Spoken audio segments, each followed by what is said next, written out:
Good morning and welcome to Kines 55 Coaching Sports. My name is Lenny Wagner and I am a full-time faculty member here at Santa Rosa Junior College, as well as the head football coach and department chair of kinesiology and athletics.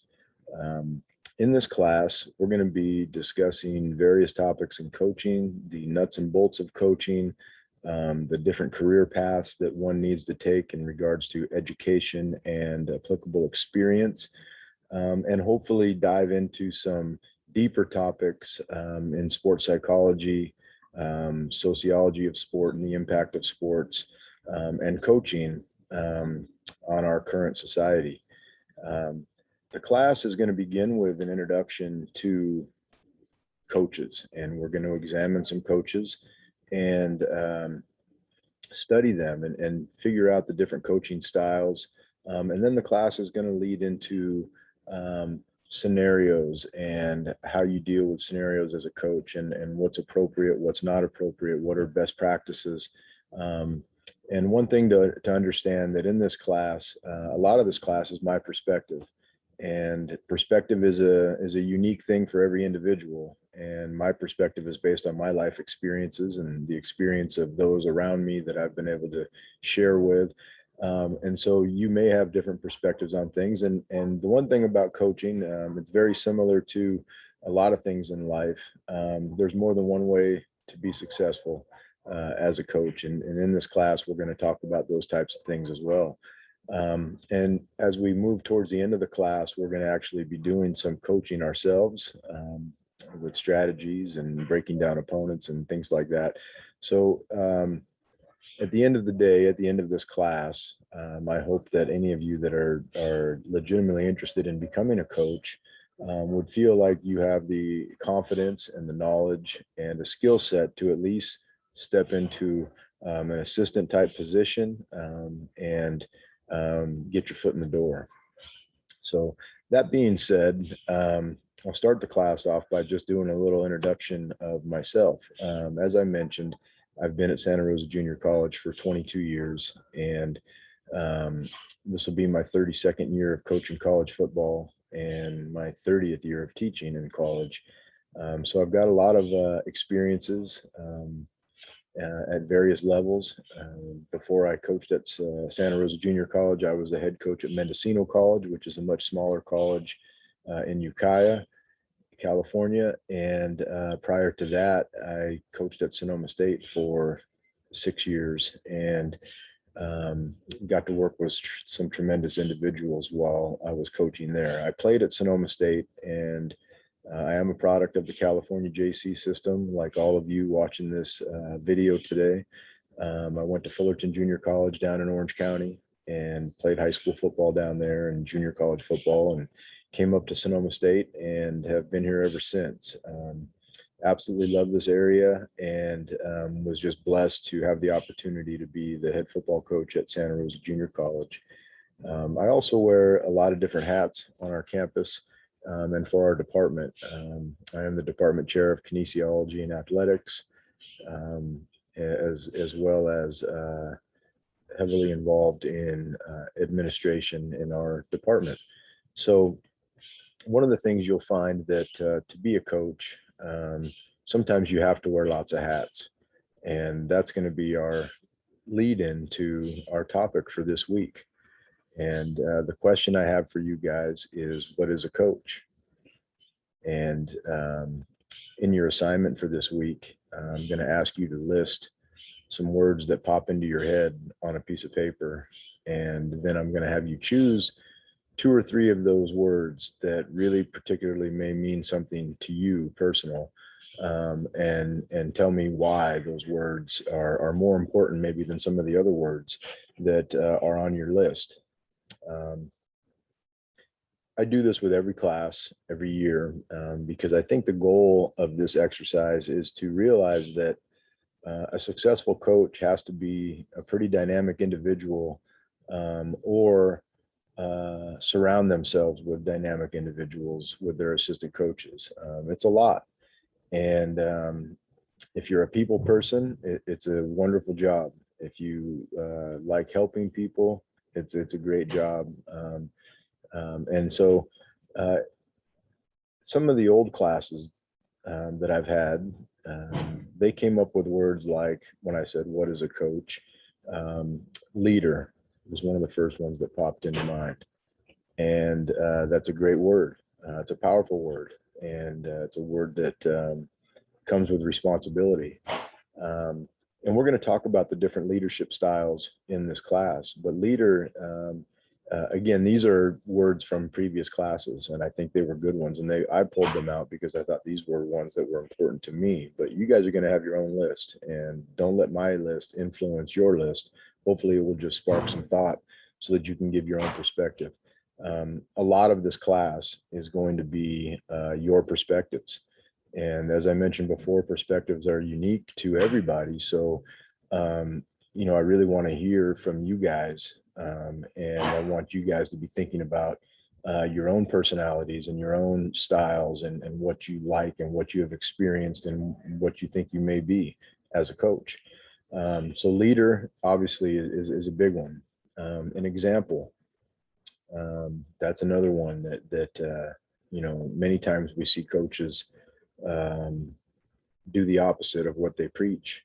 And one of the things you're going to find that successful coaches all have in common, even though their styles might be very, very different, they have buy-in from their players, and that buy-in is created lots of different ways. And we're going to have a whole section on buy-in. But to be an example, if you're not an example and you're the opposite of what you're trying to preach, it's very tough to get any kind of buy-in from your team. And so an example, a mentor, mentors are different things to different peoples, and mentors are people that I look at as people that fill in gaps for people in their lives where they need support and where they need some direction. So another word that hopefully is sparking some thought with you guys, mentorship of what a coach is, support person. For a lot of kids that play sports, this is the one time that maybe they can be just like everybody else on an equal playing field with an equal opportunity to succeed. They may be escaping just rough times at home and every problem you could imagine. And so support is really, really important, I think, as a coach. And again, your personality is going to be different than any other coach, and that's going to a little bit affect the way you support people. But support is huge, and how you offer that support may be unique to you. But our athletes need to feel supported and have support. A teacher, your athletes are looking to you to learn. And nobody likes to go through a process where they feel like their time has been wasted or they gained no progress. And so good teachers, I believe all coaches, first off, are teachers. I think those words are synonymous. Good coaches are great teachers, because the difference between a teacher and a coach, one of the differences, there are some, but there's a lot more similarities than differences. But one of the differences is that at the end of an English class, they don't post those grades in the sports page and talk about all the successes and failures of the people in the class and what their grades were and what their grades were on their assignments and things like that.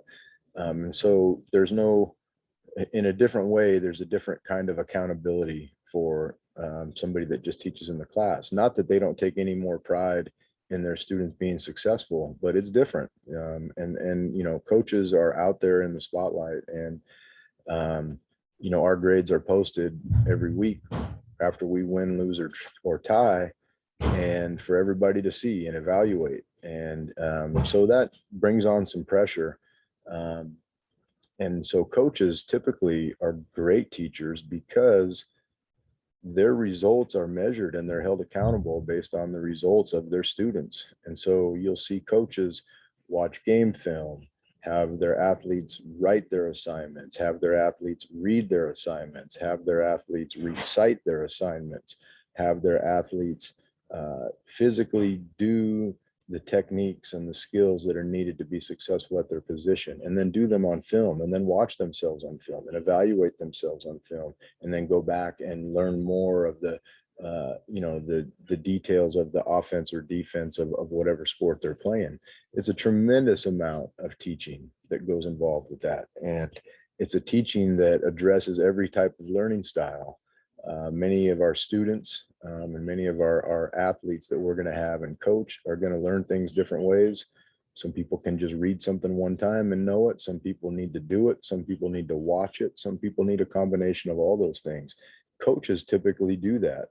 And so in my opinion, again, this is my perspective, a successful coach has to be a great teacher, not just a good teacher, but a great teacher. And so I think that is obviously a great word that came up in multiple classes that I also think is important.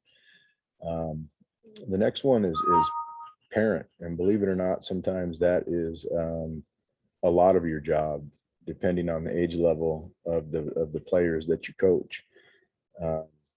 I can speak from my experiences. I grew up in a house where there was really zero supervision. There was no dad in the picture. And I really relied on my coaches at a young age and to fill in those gaps, as I mentioned. And thankfully, I had some just great men that were great examples to me and mentors to me, which is probably what inspired me to want to be a coach at some point without even knowing it. You tend to be like the people that you admire when you're young. And so I guess that I had great admiration for my coaches and great respect for my coaches. And ultimately that I think that led for me to be passionate about coaching. And so sometimes you're a parent, and many times you are. For our athletes at Santa Rosa Junior College, some are in the same boat as me, and may not have a lot at home for support, and may not have somebody that's helping them with life decisions and football decisions and school decisions.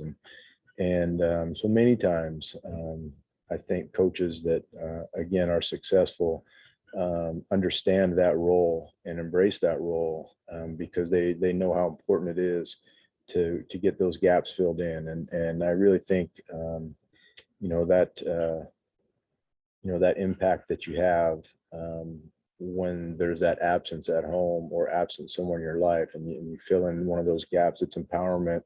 And it's just a great support. And I know from my experiences that, pretty much most of my accountability as a human being, my ethics, my work ethic, those things were developed by coaches that I had when I was 10 and 11 and 12 and 13 years old, and all the way through high school and junior college and college. Was truly, really blessed to have the coaches I had. And we'll talk a little bit more about that in a later assignment. So those are just a few of the words that other classes have come up with, and some of the reasons why they felt those words were important and reasons why I think they're important. Your assignment this week, once again, is to write your own list and to pick out 3 or 4 of those words that mean something to you, and tell me why they mean something to you. The other part of the assignment this week is I'm going to be attaching 2 attachments to the email I send out to you. And I would suggest reading those 2 attachments before you write your words down and do the other part of the assignment. And the 2 attachments are just their information about a couple of coaches that I think are phenomenal coaches. And I think they're great examples, and they exemplify all the words that I just talked about. And I'm sure a lot of the words that are going to end up being on your guys' list. So the assignment is to read the two attachments and make your list of words, write up the list the way that I previously mentioned and why they're important. And then the last part is I want you to pick two coaches that it could be coaches of any level, and it doesn't matter what the sport is. Okay, but I want you to pick two coaches and I want you to write a comparison of the two. So that requires you to do a little research on both coaches and tell me some things that maybe they were similar, and tell me some things that maybe that were different about them, and tell me a little bit about why they were successful or why you picked those coaches. That assignment, along with making your list and doing the write-up of the few words that are important to you, is hopefully going to give you some deeper perspective into what this class is going to be. And there are no incorrect answers on your assignments other than not doing them. Every assignment is going to be based on how you feel about something and what your perspective is on something. I'm going to give you as much information as I can that includes different perspectives. But ultimately, what this class, what I like to try to do with this class is empower each of you to know what your own feelings are and your own definition of a coach, and really determine if there's real interest in you becoming a coach. So that's the concept for this first week. We're just kind of diving in and we're trying to learn a little bit about coaches. And the last topic I'm going to talk about is the different levels of coaching, and so that we can kind of define those, because sometimes they will separate some of the information that we go over.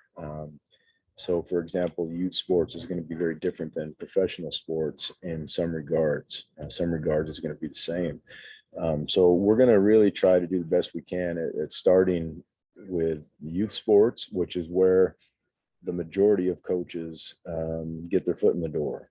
Usually youth coaches, there's not a lot of them that are aspiring to be college coaches or NFL coaches or Major League Baseball coaches. Your typical youth coach is one of the dads on the team that's got enough time to make the sacrifices to coach. And that could be every single one of you. It's a mom or a dad, and I can't tell you how many times just in my son's short life so far that my wife and I have been asked to be the coach of whatever team because there's nobody else willing to coach.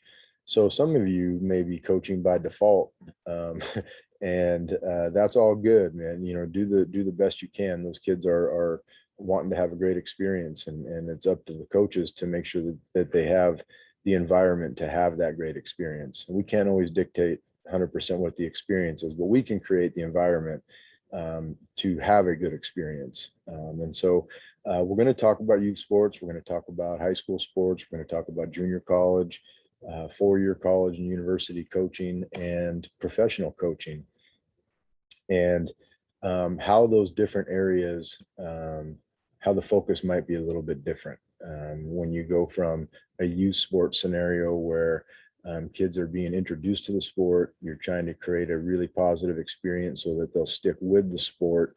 And so it's a lot more, I would say it should be a lot more of a teaching environment for all the kids. And not that you're not trying to win games when you're coaching 10-year-old whatever, but the point is that you're trying to create a love and a passion for that sport. And so to create that kind of environment where that's possible, that takes some thought and that takes some planning.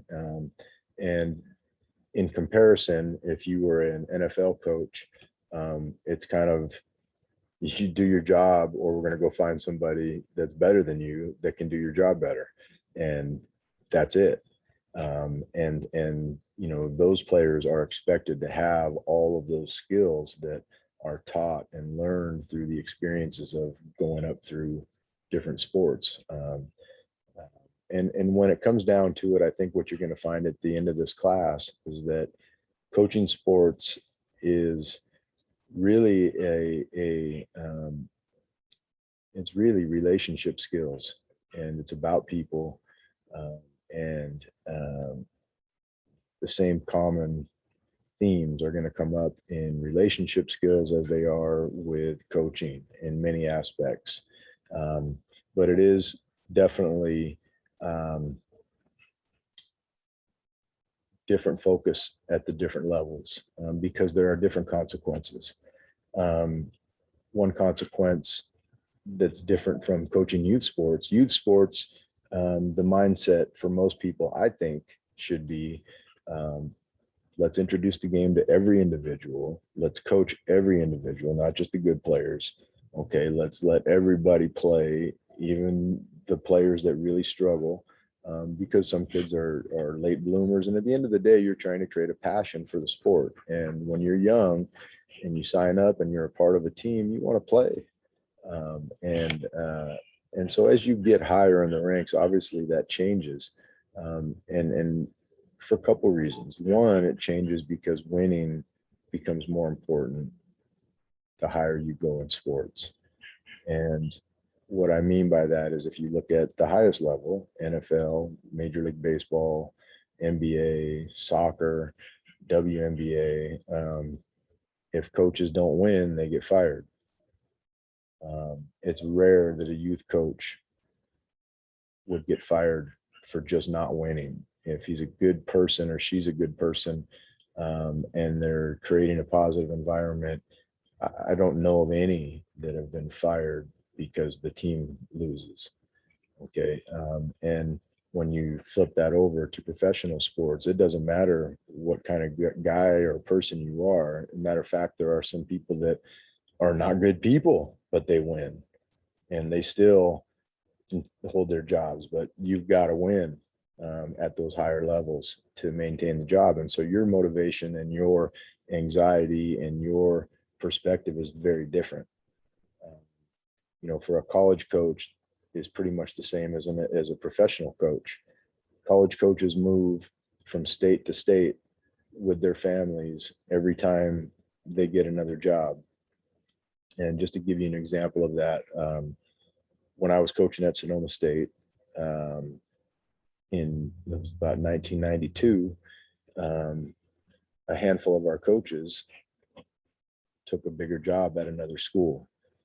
And one of them was Gary Patterson, who's the head coach at TCU, and he's been there for many, many years. And he's one of the top NCAA coaches every year. He was our defensive coordinator, and he chose to take a job at Portland State. And then he went to the professional spring league, and then he went to Utah State, and then he went to New Mexico State, and then he went to Kansas State, and then he went to TCU, and he's been there ever since. But in the process of every one of those stepping stones to move up to the premier level that he is at now, he's had to make tremendous sacrifices and place tremendous amounts of stress on his life and his family. You can imagine your parents having to pick up and move about every 2 or 3 years to a new school, to a new house, new friends, the whole thing.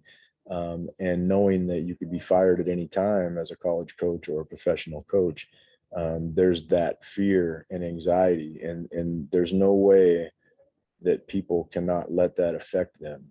And what I mean by that is your decision making, the advice you give players can be totally different.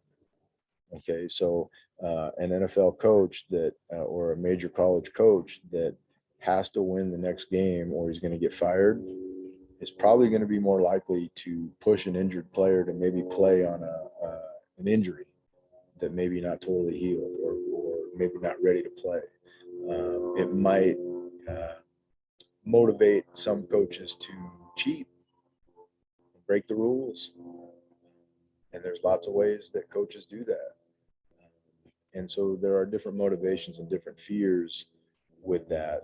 And, I think understanding the different levels is really important to your self-discovery, because you need to define what's most important to you. And if winning is the most important thing to you, then I would say you're gonna, I mean, like the win at all costs, win, win, win. That's how you measure your success. Then the higher levels is where where your style or your likes are going to point you. If you're more of the type of person that looks at sports and says, this should be low key, and it's we're going to get everybody involved, and we're going to you might be looking towards the lower levels of sports, and those lower level coaches, let me tell you, are some of the best coaches ever. When you think of it's backwards, unfortunately, like a lot of things in this world, but coaches in the NFL get paid the most money and they have to coach the least. A coach coaching a 10-year-old football team has to coach a lot more than the coach for the San Francisco 49ers in regards to techniques and all those types of things. Those guys already know that. They're experts in their field. And so anyway, that may be a motivating factor for what level of sports that you hope to coach at. And so, other factors that go into that are other pressures that you may deal with as a coach that differ at the different levels as well. The difference between a 4-year coach and an NFL coach, they're most of the time on 1-year contracts. And so every year they have to deal with that anxiety. If you're a teacher at a high school, and you're a full-time teacher and the coach, or you're a full-time teacher at a junior college and a coach, you have much better job security. And so when all those coaches left Sonoma State in 1992, I chose to stay at Sonoma State. I didn't want to move. And I've only moved a couple of times, and I've never had to move my home. Even when I coached at Mendocino College, I just commuted for 2 years to Ukiah. So I've never had to pick up my family and leave a job. And that job security of being a full-time faculty member gives me the confidence to understand what's the most important part of my job at this level. And that job security allows me to make decisions that are always in the best interest of the student athlete. And I think that's really important. And it's important to me. And it has a lot to do with why I chose this level of coaching. One of my great mentors is somebody you're going to read about in one of the attachments. And, I really like this level, and it was based on his answer maybe like 30 years ago when I first got into coaching at Sonoma State, and it was in 1991. And I went down and saw my JC coach. And at that time, he was the most successful coach in all of football, and had won more games than any active coach at any level. And he'd had opportunities to go to Division I schools. He's had opportunities to coach in the NFL. Many, many players from Fullerton Junior College that he coached went on to the NFL, were the president of the NFL. I mean, just ballers. And I asked him, I said, Coach, how come you don't want to like coach at USC, in Southern California where we were, and he said, I've had opportunities to coach at places like that. And he said, but he goes, I feel like based on what's most important to me, he said, I feel like I can have the biggest impact on my players at this level. And it was because, and I said, well, what do you mean by that? He said, well, as much as I want to win and as much as we do win here at Fullerton, he said, I don't have to win. He said, I'm the athletic director. I'm a full-time faculty member. I've got tremendous job security for life. And even if I decided not to coach, I would still have my job. He said, that allows me to coach in what I think is one of the purest forms, is when every decision you make as a coach can be in the best interest of the team or the individual, and not in the best interest of the coach. And that's a big difference. Who are you coaching for? When you're at the level where you could be fired at any minute, it's probably hard not to coach for yourself a little bit. But when you know you have job security and you have the backing of a tenured faculty position, that really gives you the confidence to make those decisions the right way and still go to sleep at night and feel good about the decisions you made. So we're going to talk about those different levels. Those are just a couple of examples of the differences. And so in this, again, the idea is that I'm going to outline all these different avenues of coaching, and with the hope that if you're interested in coaching, that you're going to figure out which avenue best suits you and what your coaching style will be like. So again, I'm going to wrap it up here now. Just to recap our assignment, your assignment is to come up with your list of words after reading the 2 attachments attached to the email. Okay. And then write about 2 or 3 of those words and why they're important to you. And then I want you to do a comparison of 2 coaches, any coaches you want, and tell me some things that are similar, tell me some things that are different, and why you picked those coaches. And the last question is, this one is just so I know that you watched the video in your homework assignment. I want you to tell me what college I went to. It was Sonoma State is the answer. So if you get Sonoma State on there, I'll know you watched this entire video. And so best of luck to you guys in this class. I'm going to try my best to be interesting and sometimes maybe even entertaining, and sometimes even experience some technical difficulties with trucks driving by my house. So anyway, the best to you the rest of your day, and look forward to seeing your assignments this Friday. And that's just a reminder, all assignments should be emailed to me, and please keep them on just a basic Word document, and by 5 o'clock on Friday. And so stay up on things. If you fall behind or you have something happen that doesn't allow you to complete an assignment, please communicate, and I'll do the best I can to work with you. And look forward to maybe seeing everybody on a group Zoom at some point this semester. So have a great day, and we got a big game this week against DVC, and we're going to get after them. So go Bear Cubs, and we'll see you guys on the next video.